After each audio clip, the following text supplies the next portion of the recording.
Bonjour à tous, je suis Sophie de la chaîne Les Petits Secrets de Femmes Bison Blanc.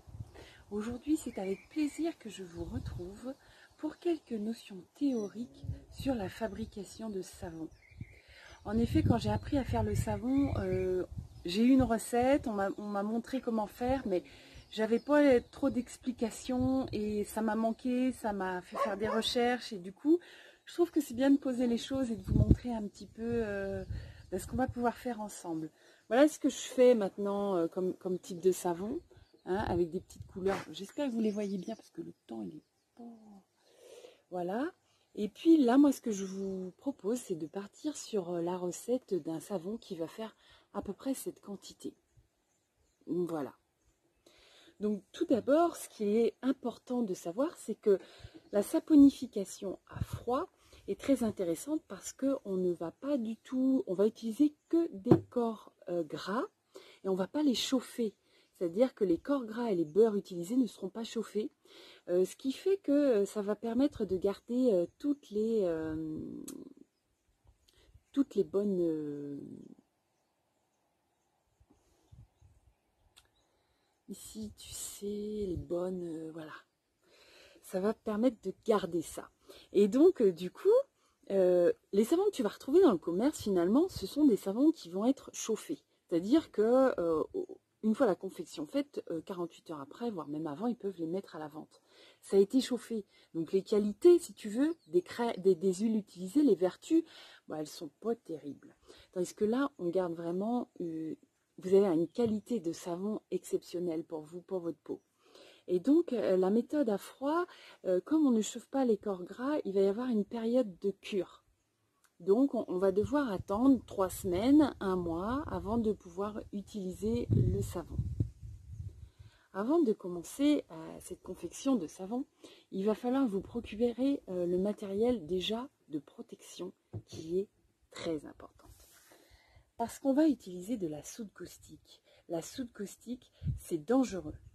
C'est très dangereux, ça peut brûler, ça peut vous faire des lésions au niveau du corps, ça peut aller dans vos yeux, donc on ne rigole pas avec ça. Vous vous lancez dans le savon, ok, mais toutes les précautions doivent être prises. C'est-à-dire que pas d'enfants à côté, pas d'animaux, pas le chat qui va sauter sur la table. Vous êtes tranquille, c'est un moment pour vous où vous allez vous concentrer sur votre savon. Alors, au départ, il va vous falloir évidemment des lunettes de protection. Ben oui, parce que si la soude est saute dans tes yeux, ça va pas être chouette. Et puis, il va te falloir aussi une petite protection pour tes cheveux, parce que si tes cheveux ils tombent dans ta préparation, ça va pas être chouette non plus. Une petite Charlotte. C'est mignon, les Charlottes. Ça revient à la mode, tu sais. Ouais, si. Et donc, soit Charlotte, si tu n'as pas de Charlotte, tu mets un foulard, hein, un bandeau, tu t'attaches un bandeau ou un bonnet, enfin, tu fais ce que tu veux, ce que tu peux, ce que tu as. Et puis les gants, on n'oublie pas les gants, c'est très important les gants. Voilà, mais ça peut être les gants de cuisine, là, les gros gants. Ceux-là, c'est assez pratique parce que pour travailler, je trouve que c'est assez souple. Ok. Et puis du sopalin, ça va être important d'avoir du sopalin pour la confection de ton savon. Un tablier, tu vois, histoire d'avoir le look jusqu'au bout. Le petit tablier de protection, alors tablier de cuisine, tablier en plastique, ce que tu as. Pour les lunettes, c'est pareil, tu peux utiliser un masque de plongée, ce ne sera pas très pratique, mais si tu n'as que ça, tu prends un masque, ok. Et puis, tu auras besoin aussi d'un torchon, hein, torchon ou sopalin, et tu auras certainement besoin d'un papier journal à un moment donné. Alors, prépare tout ça s'il te plaît. Et nous pourrons ensuite commencer l'étape suivante. Pour le savon que je te propose, on va partir vraiment sur une recette assez simple et basique, mais tout en ayant un savon qui va être doux et qui va être mousseux à souhait. Donc il te faudra quelques ingrédients évidemment. Donc il faudra en premier lieu de l'huile d'olive. Tu prends n'importe quelle huile d'olive, celle qui te convient, mais fais attention parce que j'ai déjà remarqué que des fois on te met huile d'olive et en fait il y a un mélange dedans. Donc assure-toi juste bien que ce soit de l'huile d'olive parce que ça change tout. Chaque huile a un indice de saponification bien spécifique. S'il n'est pas respecté, ton savon peut être caustique. Donc c'est vraiment important que ce soit de l'huile d'olive pure. Ensuite, il te faudra de l'huile de sésame. Moi, je l'achète comme ça, en grosse, enfin en quantité de 2 litres, mais et ça se fait en 1 litre, de l'huile de sésame. Voilà, huile de sésame, huile de coco. Il te faudra de l'huile de coco, ça, huile de sésame, huile d'olive, huile de coco. Et puis, de la soude caustique. Alors, la soude caustique, en fait, c'est de l'hydroxyde de sodium. Là, je vois que c'est écrit soude caustique. Voilà. Alors, je prends la soude caustique. Voilà. Tu trouves ça dans les magasins de bricolage. À faire attention. Ok. Soude caustique. Bon, après, la marque, il y a plein de marques. Voilà. Et puis, ce qu'on va faire, c'est que, bon, même si c'est un premier savon, c'est bien qu'il y ait une petite déco dessus, mais si jamais tu ne vas pas te lancer à aller acheter les colorants, les machins, sache que dans ta cuisine, tu as ce qu'il faut pour faire des petits marbrages sur ton savon. Je te propose du cacao. Alors, si tu as du cacao en poudre, eh ben, tu prends ça. Ça peut être aussi du curcuma, ça peut être, tu vois, des petites choses qui vont t'apporter une couleur, en fait, une petite fantaisie à ton savon. Nous allons tout de suite passer au matériel dont tu auras besoin pour la confection de ton savon. Une assiette ne sera pas de trop. Ensuite, il te faudra choisir un moule. Alors pour les moules, tu as certainement dans ta cuisine des moules en silicone, les moules à cake par exemple. Voilà. Mais ça peut être aussi des petits moules que tu peux aussi avoir dans ta cuisine si tu préfères faire des petits savons individuels. Maintenant, tu trouves de tout au niveau des moules. Tu peux faire plusieurs petits si tu préfères.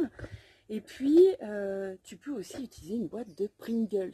Ça marche super bien. Ça te fait un savon cylindrique. J'aime beaucoup. Ensuite, il te faut des cuillères. Alors, je sais pas, moi, de toute façon, compte 3 cuillères à soupe, ce ne sera pas perdu. Une petite cuillère à café. Et puis, il te faut aussi des bocaux comme ça en verre, parce que c'est là-dedans que tu vas mettre ton eau et ta soude. Un fouet électrique.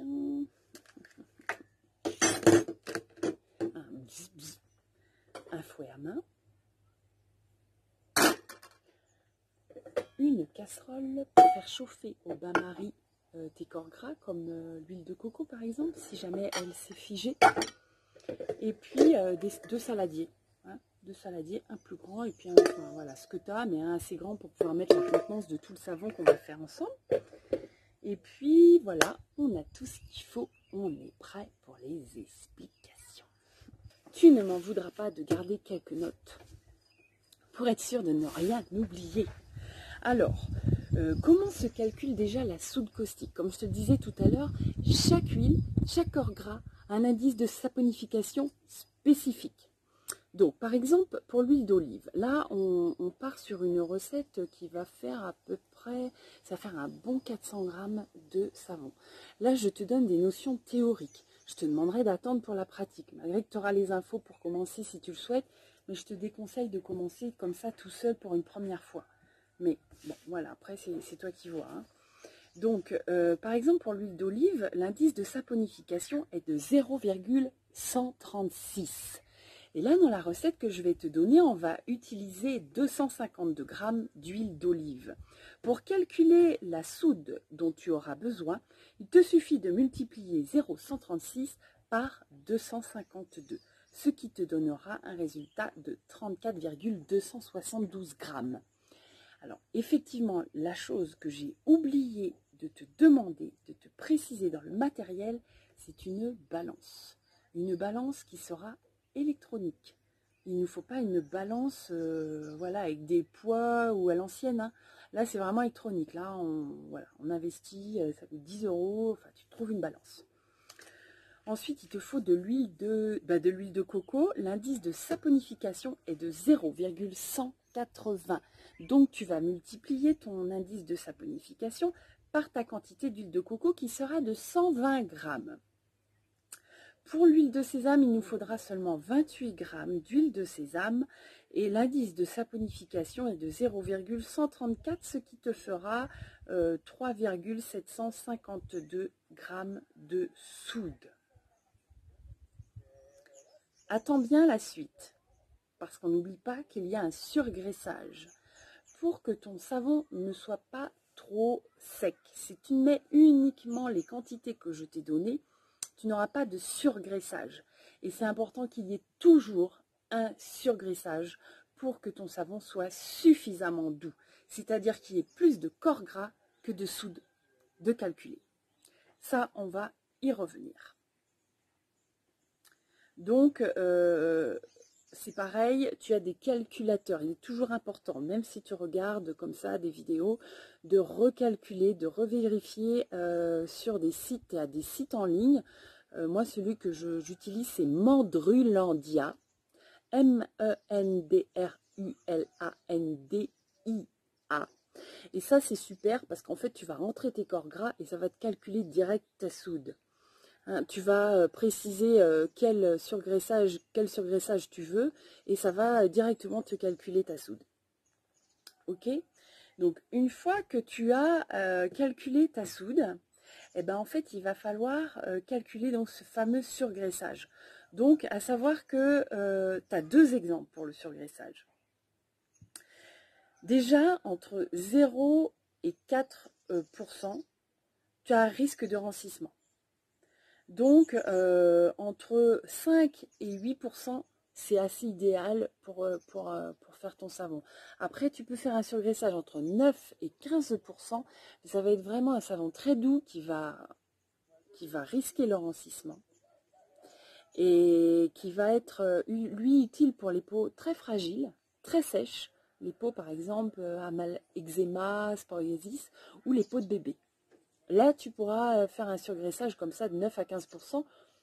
Mais sache que dans le temps, ce n'est pas un savon que tu garderas. Donc, moi, je pars sur... Là, on va partir sur du 7%. C'est très bien. C'est une très bonne moyenne. En plus, le 7, j'aime bien le chiffre. Le 7, c'est un bon chiffre, moi, je trouve. Tu trouves pas, toi? Je suis sûre que tu aimes bien le 7. On aime tous le 7. Alors, pour le surgraissage... Eh ben, pour le surgraissage, en fait, c'est simple. Il va falloir que tu soustrais, c'est-à-dire que tu vas déduire de ta soude. Là, moi, j'ai calculé 59,624 grammes de soude. Et donc, pour ton surgraissage, eh ben, il va falloir que tu enlèves les 7% de ces 59 grammes.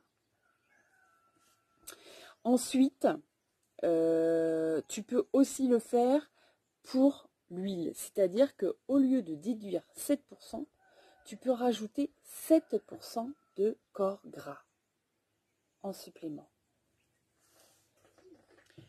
Donc là, effectivement, de toute façon, les deux reviennent au même.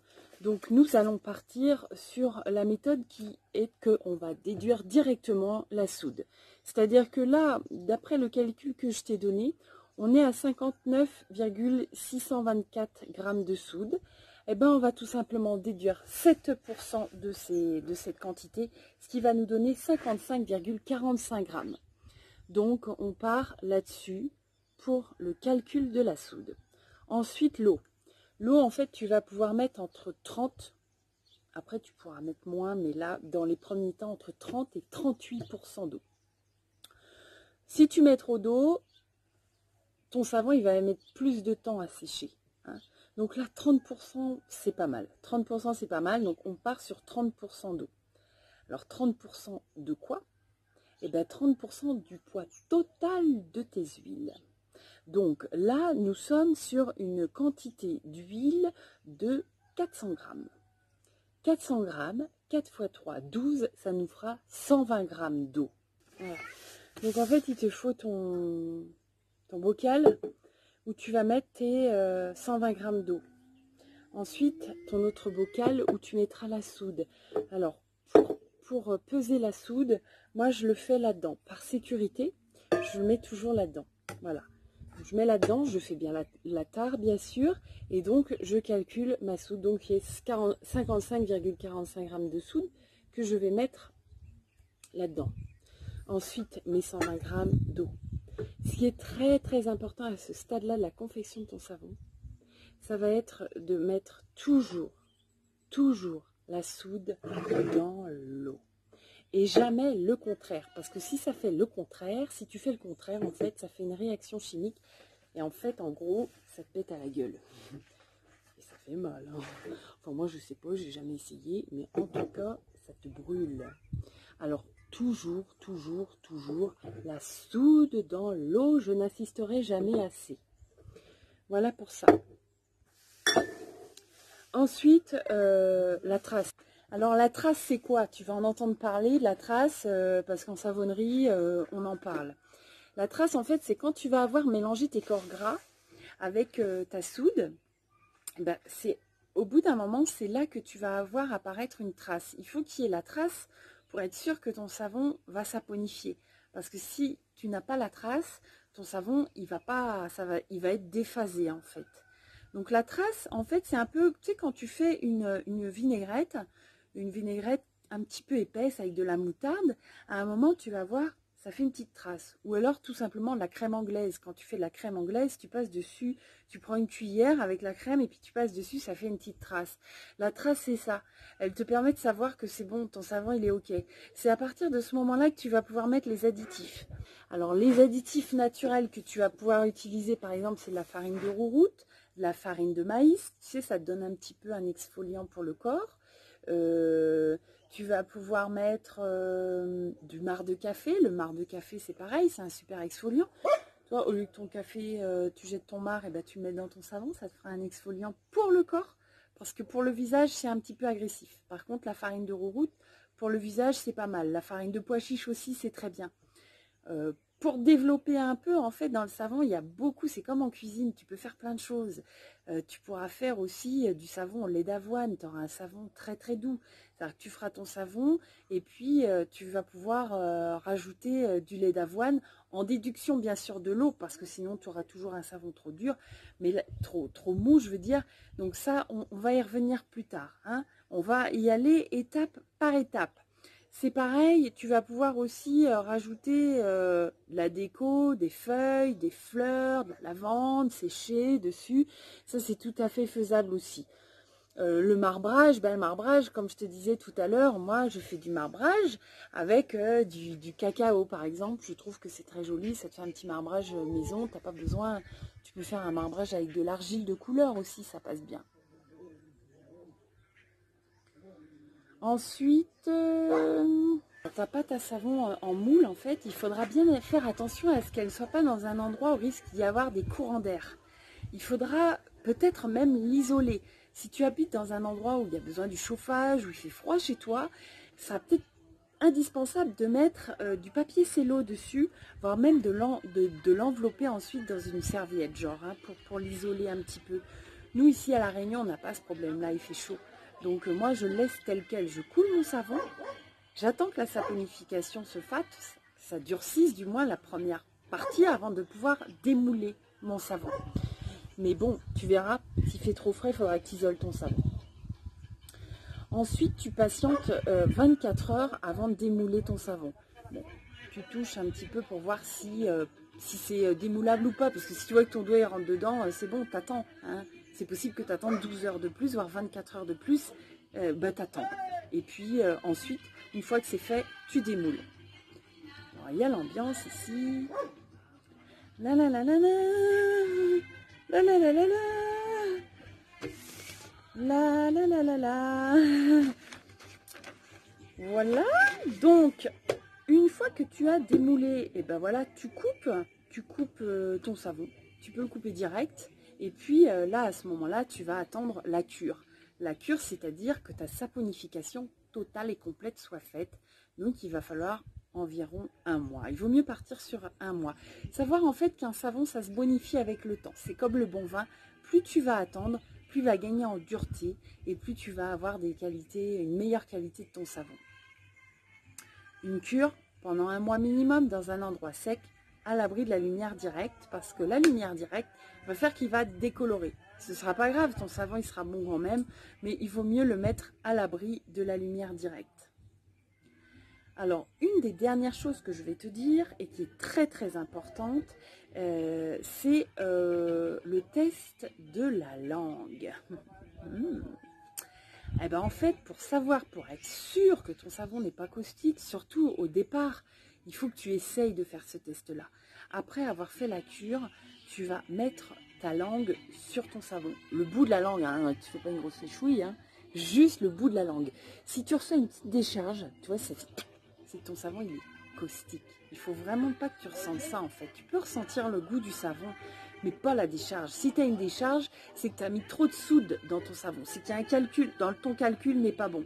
Donc ton savon, eh ben, t'en fais autre chose. Tu peux le râper, en faire de la lessive si tu veux, mais tu ne l'utilises pas.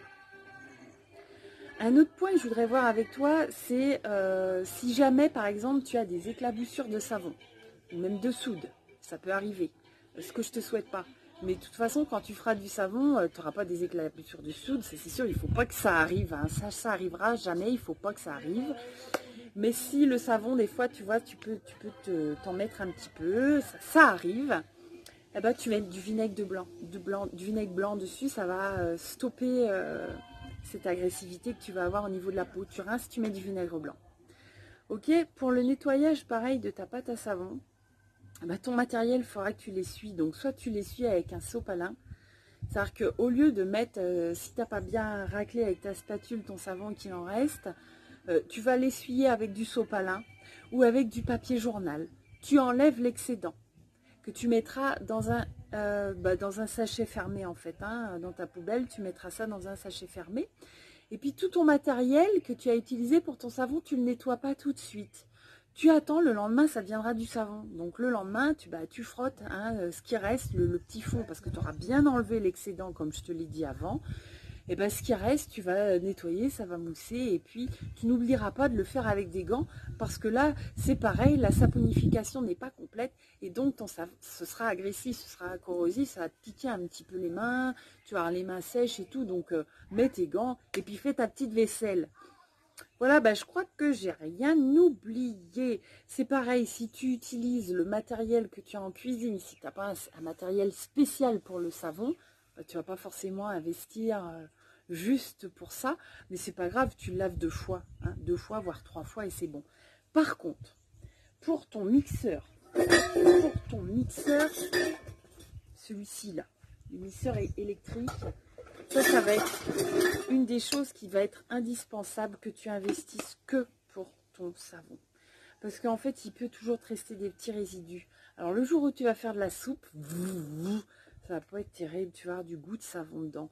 Donc ça, tu investis. Hein, spécial pour ton savon. Tu peux même aller chez Emmaüs. Et Emmaüs, moi, j'aime bien y aller parce que du coup, on utilise du matériel de seconde main. Ça évite de polluer encore. Et donc, du coup, tu vas trouver ça à 3 € et ce sera parfait pour ton savon. Tes moules, c'est pareil. Essaye de garder un moule qui va être exclusif pour ton savon. Et puis peut-être pareil aussi pour le fouet à main. Bon, sachant qu'aussi, ça se nettoie facilement. Voilà, je voulais terminer par ça parce que c'est important quand même. C'est des points vraiment essentiels. Et donc, je suis très contente parce que on va pouvoir démarrer très bientôt la pratique. La pratique du savon. Donc, procure-toi tout le matériel et on se retrouve bientôt pour le tuto de la fabrication de savon à froid. Je t'embrasse bien fort. Je te souhaite toujours plein de belles choses dans ta vie. De la joie, on en a besoin. De la joie, du rire. Ça, c'est important. La joie, le rire et l'amour. Eh bien, je te souhaite une très belle journée.